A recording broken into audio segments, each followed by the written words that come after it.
Eu sou o Murilo, esse é o Paulo. A gente participou do desafio Unicamp do ano passado. A gente foi a equipe Mata Burro, que acabou sendo a campeã. O Virgílio pediu para eu que viesse aqui falar um pouquinho da nossa experiência, de como é que foi a montagem dos modelos de negócio, a etapa de teste e mais um bate-papo para dar uma dica assim para vocês que vão tentar correr o mesmo caminho no meio da floresta lá, como o Virgílio falou, agora esse ano, né? Bom, primeiramente aqui, esse daqui é o login da Fextrat, que é a empresa que a gente saiu da ideia do desafio, que é basicamente uma empresa de tecnologia super crítica. Nós hoje estamos captando investimentos, já estamos com um contato razoavelmente bem definido nisso, né, Paulo? Esse é o Paulo, o PP, né, o efeito PP, que é... E vamos lá, então, falar um pouquinho aqui. Bom, a primeira coisa que vocês têm que entender, que, ao meu ver, assim, na hora que você vai começar o desafio, é você entender a tecnologia. Isso é fundamental, é a coisa mais importante de todas. A gente pegou a patente, e a patente dava uma breve descrição. A primeira coisa que nós vamos fazer, depois que a gente leu a patente e não entendeu porcaria nenhuma da patente, a gente marcou uma reunião com o professor Fernando Cabral na FE, onde ele falou mais ou menos assim do que consiste a tecnologia, tá?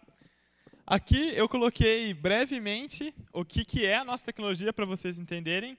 A tecnologia de extração supercrítica baseia-se principalmente, você vai ter uma matriz vegetal, que é ali a folhinha, em um reator, onde você vai passar por ele CO2 supercrítico pressurizado. Supercrítico é um estado da matéria a alta pressão que ele está entre o líquido e o gasoso. Ele tem a permeabilidade do gasoso e a solubilidade do líquido. É um estado legal para dissolver coisas. Ele dissolve princípios ativos específicos dependendo da pressão e temperatura. Então, ele é seletivo. Então, você consegue, daí, na despressurização, esse gás carbônico vai embora e precipita o que você solubilizou lá dentro do reator.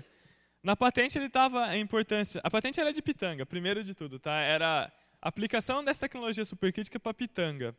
Então, ele falava assim, você consegue tirar desde remédios, que está ali a segunda coisinha na setinha verde, e óleos essenciais, ou seja, cheiro de pitanga e compostos, sei lá, beta-caroteno e licopeno, que eram os dois que eles falavam mais na minuta da patente,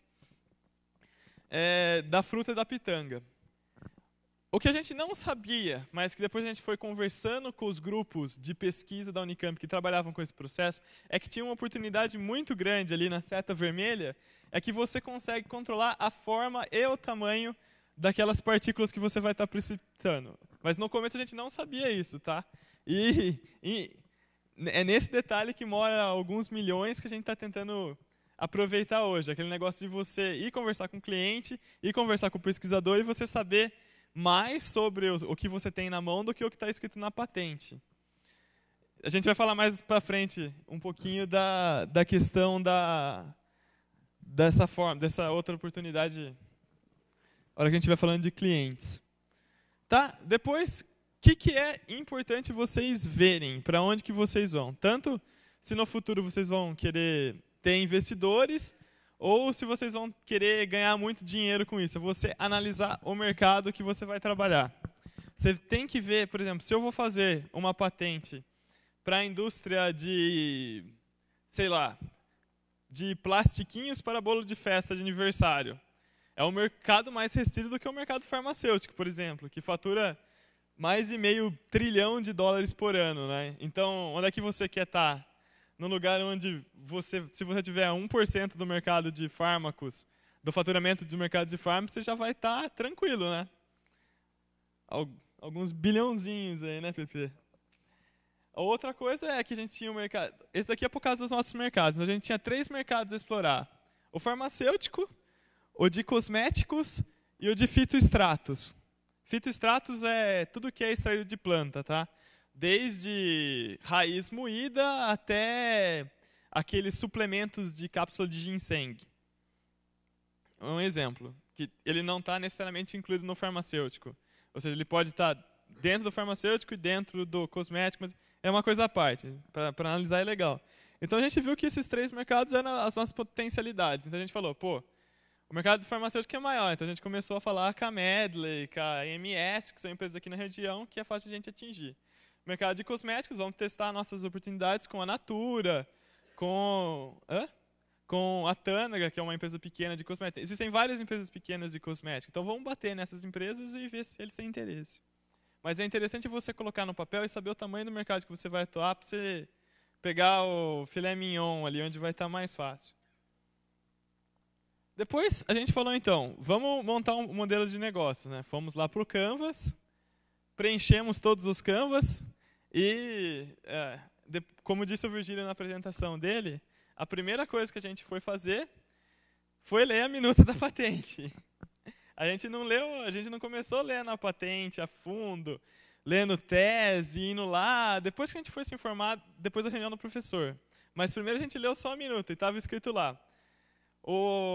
A pitanga, ela contém um carotenoide, que é um antioxidante, que chama licopeno. E a gente falou, poxa, o licopeno, lá na patente estava, nossa, o licopeno está faltando no mercado, o licopeno tem alto valor agregado, essa tecnologia é fenomenal para extrair licopeno. A pitanga tem 7 vezes mais licopeno do que o tomate, que era do que eles estavam extraindo o licopeno. Daí a gente montou esse negócio aqui. Pura e simplesmente, a gente ia comprar a pitanga, íamos colocar a folhinha da pitanga, a frutinha da pitanga ali na extração, a gente ia fazer a extração com o apoio da universidade, ia sair lá o óleo de licopeno, a gente não sabia se era um óleo, se era um pó, o que era aquilo. A gente não tinha a mínima noção do que seria, quantos por cento de licopeno, a gente não sabia também. E vamos vender licopeno. Pô, licopeno, a caixinha de licopeno linda. Fomos lá no Google, várias notícias assim, falando, nossa, o licopeno está faltando no mercado. Estão tentando tirar licopeno de tomate podre, assim, nossa, que maravilha. Fomos lá, corremos atrás também de fornecedor de pitanga. Já achei um fornecedor aqui, o cara no Paraná, que ele me cobra R$13 lá o quilo da pitanga, sei lá. Era um preço um pouco maior que isso. Vimos lá, a caixinha de licopeno custa R$30 a caixinha, isso daí eles devem gastar 30% com licopeno, se tem X miligramas de licopeno por cápsula, X caixas por chegamos lá no preço da cápsula de licopeno puro. Beleza. Daí fomos entrar na hora que entra o veneno aqui. Pegamos as teses, vimos a eficiência do nosso processo de extração de licopeno, vimos lá que o quanto de licopeno ia ter no extrato final e quanto que custava o extrato de licopeno da China e quais eram as características do extrato de licopeno da China. Tá? Daqui a pouco a gente fala mais sobre o licopeno. Daí a gente avaliou tudo e viu que não dava certo. Tá? Mas como é que a gente chegou a avaliar tudo e ver que não dava certo? A etapa de testes era a mais importante de todas. Tá? Então aqui eu coloquei algumas coisas que vocês vão ter que fazer no teste. E testes quer dizer, tanto ali, a mocinha do telemarketing, o PP ligando lá pro João da qualidade, que passa pro José do desenvolvimento, que cai lá no cara, marca uma reunião, opa, fechou. E também a corujinha ali estudando 300 e 500 mil teses de licopeno, o que é o licopeno, o que é a pitanga, como plantar pitanga, como extrair pitanga, a tese de 2000 até 2008 do laboratório para a gente conhecer a tecnologia supercrítica. Tá? O que é importante a gente levantar dos testes no momento da criação de um modelo de negócio que vai para frente? Primeiro de tudo é identificar os players. Tá? Você vê quem que é o seu cliente interessado e dentro daquelas indústrias lá. Eu falei, a indústria farmacêutica é onde eu quero começar. Será que a Medley ou a EMS vão ter interesse de comprar o nosso licopeno de pitanga? Nota-se que a gente foi falar com o cliente antes de saber como era o nosso produto. A nossa primeira reunião com farmacêutica, que foi com a Medley, a gente não sabia qual a concentração de licopeno e nem a eficiência do nosso processo. Muito menos os custos de produção que a gente ia ter. Ou se eles queriam, que é pior ainda, né? E essas perguntas vieram à tona, ou seja, não vou falar que a gente passou vergonha na Medley, não, porque eles estavam super abertos a ver o que poderia sair de lá. Um pouco por causa da abordagem do PP. Inclusive, eu até queria pedir para o PP falar como fazer um cold call para chamar o interesse de um cliente, Pepe? Esse aqui é Bom, eu sou o carinha das vendas. Isso é uma dica que eu dou para vocês desde o início. Tentem separar o que cada um vai fazer desde já. Cada um vai ter uma certa especialidade, uma facilidade para fazer alguma coisa. E a minha era ser cara de pau, entrar em contato com as empresas e tentar vender alguma coisa que eu não entendia bem o que era, não sabia para que servia, não sabia falar muito bem, mas conseguia falar com alguém no telefone sobre isso. Não tinha problema nenhum para fazer isso. E vocês vão ter que fazer isso, o cold call. Vocês vão ter que ligar para muita gente na empresa, vão ter que falar com o porteiro, com secretária, com o gerente, com o supervisor, até chegar alguma pessoa que vai resolver o problema de vocês. Isso demora pra caramba para chegar, às vezes, nessa pessoa. E vocês têm que ter umas manhas aí para conseguir chegar nessa pessoa da maneira mais rápida possível, marcar a reunião. Nem sempre o cara vai ter disponibilidade, vai ter que ser por Skype, é super complicado. Então, dá umas dicas rápidas assim de cold call. Usem LinkedIn desde já. Vocês vão ligar algumas empresas que a secretária vai chegar e falar: com quem você quer falar de tal departamento de qualidade? Você não sabe. Se você falar que não sabe, a mulher vai falar: então eu não posso te ajudar. Aí você vai ter que inventar um nome e às vezes esse nome não vai existir. Vai ficar feio para vocês não vão saber o que falar.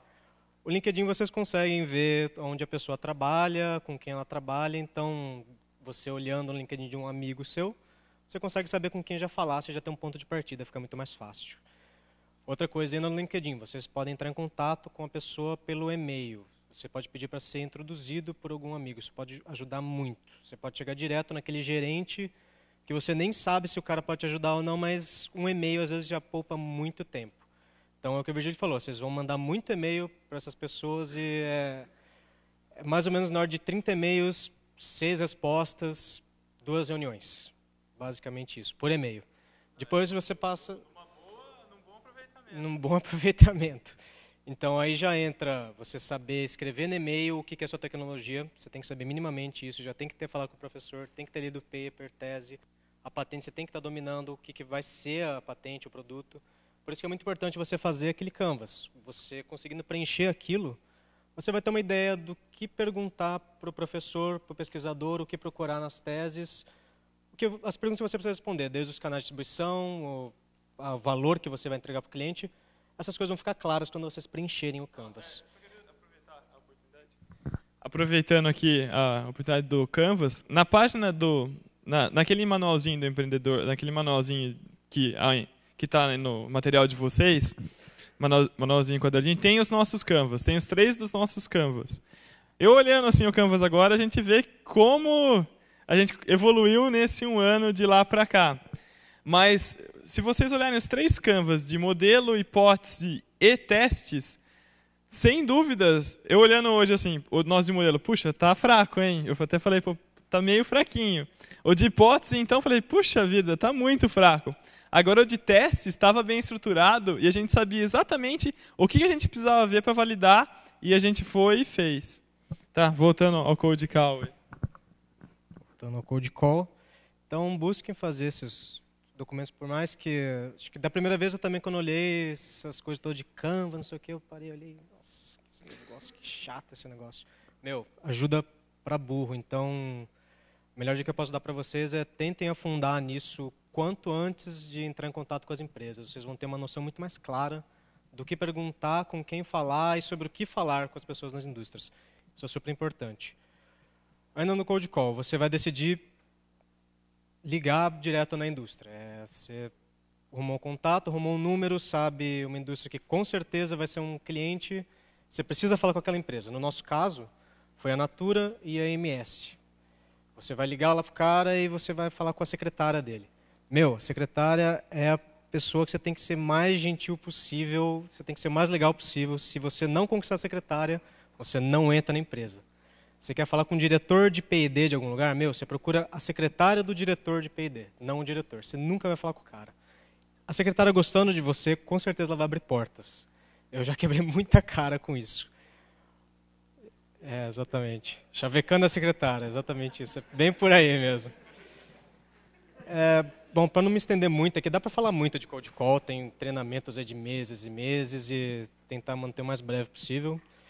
Outra dica importante, eu vou contar uma história de como que a gente chegou na MS. Esse foi um contrato que a gente conseguiu recentemente. O primeiro contato que a gente teve com a MS foi há um ano, foi o quê? Final de abril que a gente entrou em contato. Eu era responsável pelas vendas e eu não achava um número no site da MS. Eu sabia que a MS tinha alguma coisa a ver com Supercrítico, talvez eles iam se interessar, mas eu não tinha ninguém no LinkedIn, não tinha um número para ligar, não tinha nada, não sabia como entrar. A MS tem 10 mil funcionários, tipo, é difícil pra cacete você achar a pessoa certa, o departamento certo, enfim. O que eu fiz? Entrei no saque e mandei um e-mail. Eu mandei um e-mail para o MS, eu sou um grupo tal da Unicamp, eu estou precisando de um desafio assim, assim, assado, tem uma tecnologia assim, que a gente tem um produto assim, assim, assado. Vocês têm interesse? Isso em 10 linhas, o mais breve possível. Isso chegou no diretor de P&D da MS, que 2 meses depois disso ele veio até a Unicamp para conhecer o laboratório meio que de surpresa. O cara ligou no meu número, eu estava na semana de prova.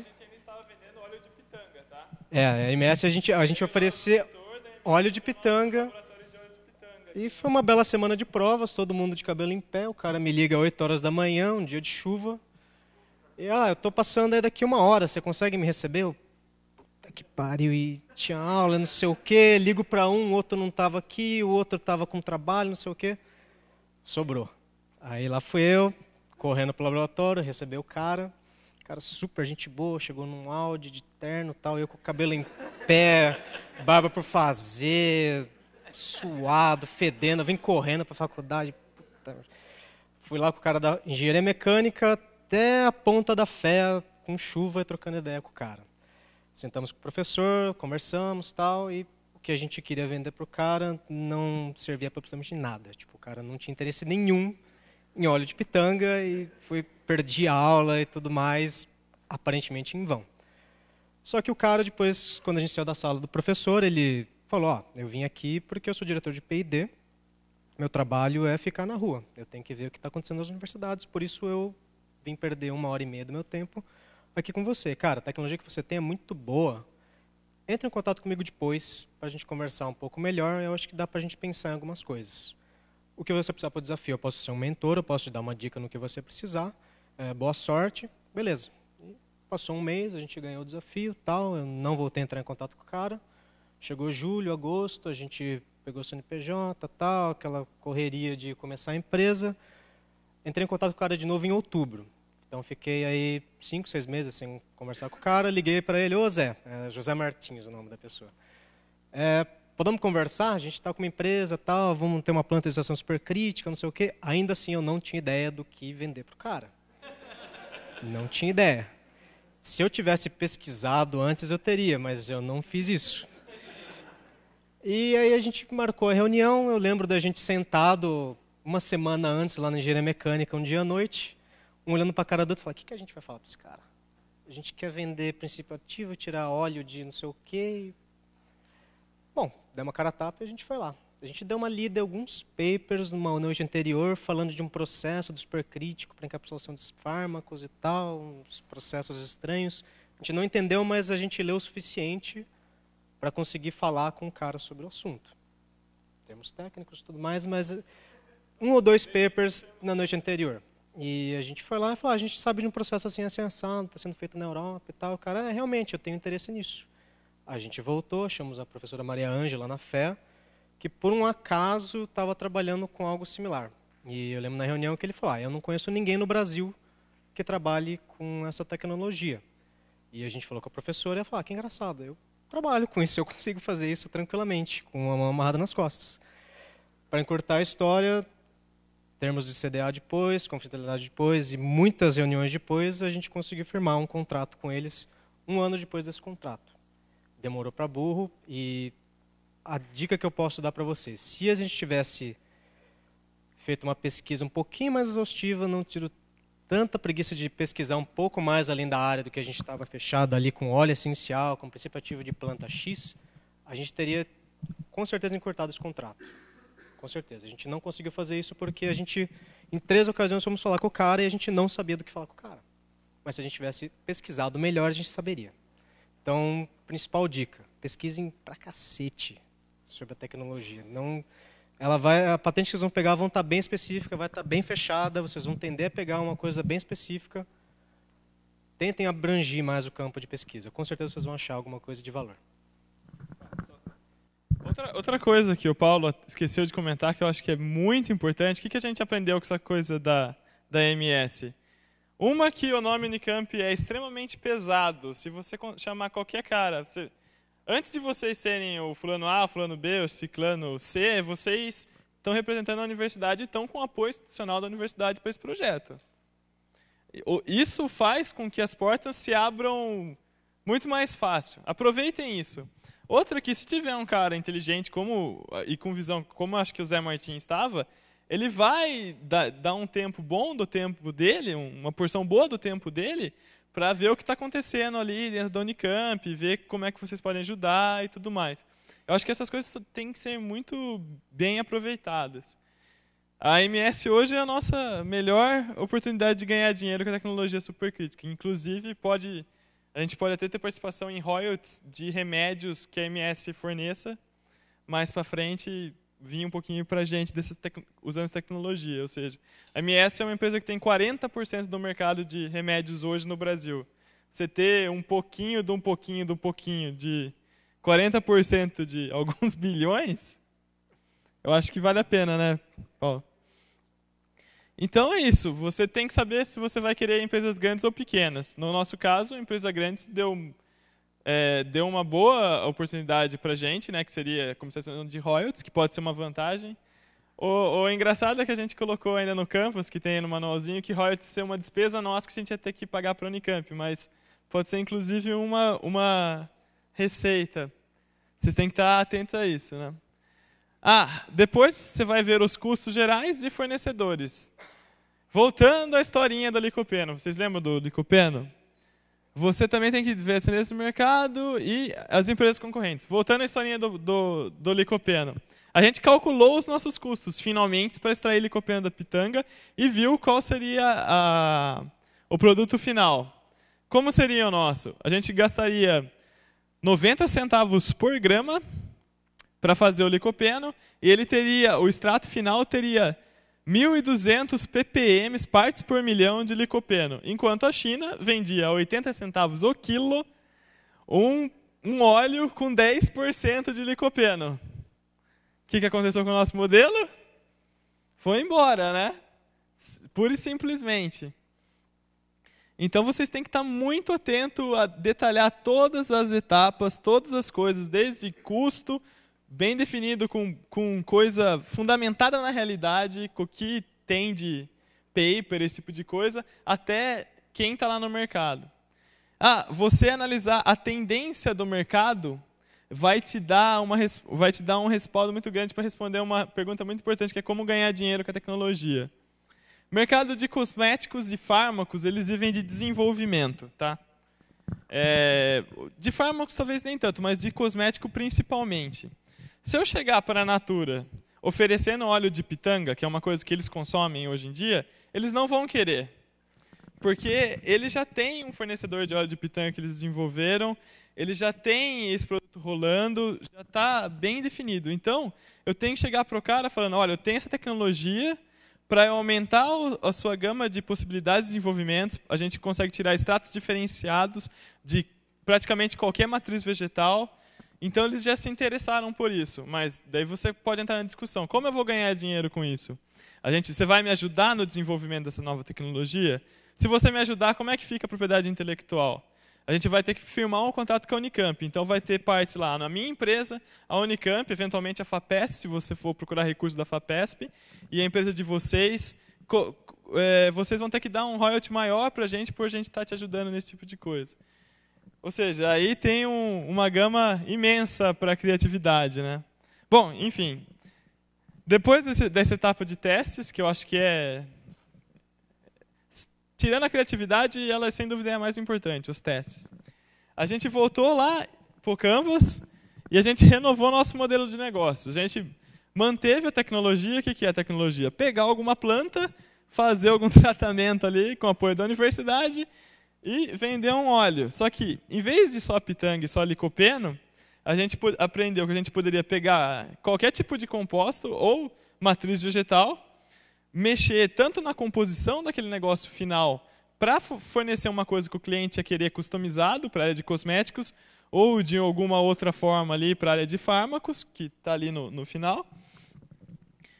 E cobrar em cima disso, sei lá, seria na parte de comercialização da tecnologia, seria também na parte de, você me dá a planta, eu beneficio a sua planta e vendo, ou eu vou ter que plantar a planta. Então, a gente reformulou esse novo modelo de negócios e foi isso que a gente identificou uma possibilidade enorme de ganhar dinheiro com essa tecnologia. E a gente pôde usar os meandros específicos delas para fazer alguma coisa que o mercado quer, e não um óleo de um extrato de licopeno que ninguém vai querer. Então, é isso daqui que vocês têm que fazer no desafio. E o que vai te dar a direcionamento se você está certo ou não, o que vai te dar o caminho do sucesso é você fazer os testes. É você ser cara de pau, você usar o LinkedIn, você correr atrás de um monte de gente, você ler 1 milhão de papers, é isso que vai te fazer chegar aqui no modelo de negócio de sucesso. Tá? E aqui, só para finalizar, um último slide, que é mais ou menos assim, como você sair do desafio Unicamp para você chegar no dinheiro. Algumas coisinhas ali para você fazer seu spin-off aí que você precisa ter em mente, né? Essa daqui é a síntese do que eu acho mais importante de tudo, tá? Conhecimento, você tem que saber o que você vai estar falando, você vai ter que saber o que você está vendendo, tanto para explicar para um pesquisador da indústria, como para dar uma nova visão de mercado para o pesquisador. Você pode fazer as duas coisas. Você está lá para fazer as duas coisas. Você vai ter que estudar tecnologia. Você vai ter que estar ligado no mercado 100% do tempo. O mercado vai te dar ideias e o mercado que vai comprar ou não. Que é o que já vem falando o dia inteiro aqui e eu acho que está muito bem explicado já. Você vai ter que ser criativo, que nem o pessoal da Nespresso foi maravilhosamente criativo em comprou para a gente pagar mais no café, que nem o Virgílio falou. Você vai ter que testar, você vai ter que estar atento aos detalhes, você vai ter que fechar os seus custos, você vai ter que saber se você realmente existe um fornecedor de pitanga, você vai ter que plantar pitanga, fechar toda a cadeia de valor, desde achar o fornecedor, saber o parâmetro de processo, tudo. Ou pelo menos está muito claro como você vai chegar a ter todos os detalhes fechados, porque a realidade só acontece quando está tudo definido e tudo funcionando perfeitamente. Você tem que chegar aqui. E fibra para se reinventar. Eu, com o Paulo, a gente tem uma fibra muito boa, que ela vem aqui numa garrafa de 1 litro, né? Que meio marronzinha, envelhecida em carvalho. É lógico, as dificuldades vão vir e pode ter certeza. Outra coisa que vocês têm que aproveitar aqui no desafio é que vocês têm um apoio muito grande da Inova e da Unicamp. Eu acho que o apoio que a gente teve do começo do desafio até os primeiros passos como empresa são fundamentais. Eu acho que vocês têm que agarrar isso com todas as forças que vocês têm, porque se vocês querem ser um empresário de tecnologia, ter uma empresa super com impacto econômico, tem que agarrar essa oportunidade. Inclusive, o Virgílio, ele é o meu irmão, ele estava comentando que na visita lá em Cambridge em Warwick, no mundo inteiro, as pessoas acham que, nossa, é uma ideia muito boa a ideia do desafio, porque você está dando a chance para os seus melhores alunos comercializarem as suas tecnologias, e todo mundo ganha. Então, eu acho que essa é uma iniciativa muito boa e tem que ser aproveitar esse apoio.